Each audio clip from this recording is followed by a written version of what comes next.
Hello and welcome to this new EdgeSEO challenge. Today we're going to see how to publish a sitemap.xml file completely on your own without using your CMS or bothering your technical team. A clean, up-to-date sitemap sent to Google in just a snap of your fingers.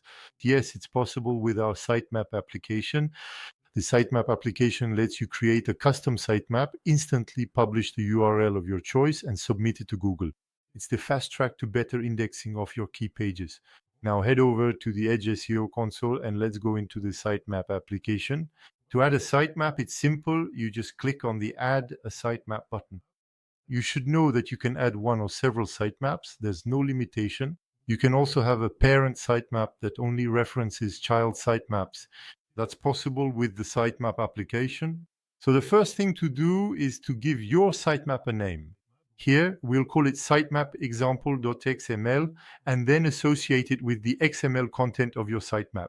So here, you'll need to copy and paste the XML content of your sitemap. So for example, here, as you can see in the comment, I did an export because, well, Screaming Frog allows you to directly export an XML version of certain URLs that you have pre-selected in a segment.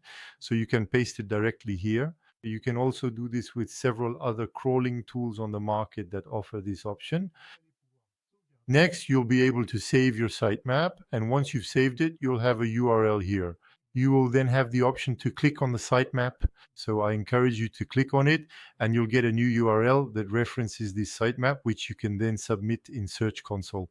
And there you go, you've just published a sitemap without depending on anyone, not a CMS, not IT. With this challenge, you are now able to quickly submit your strategic pages, reassure Google about the accessibility of your content, and keep control over your crawl plan. To go further, as always, I invite you to check out the full documentation for the sitemap application, which you'll find below in the description, and I'll see you soon for a new challenge.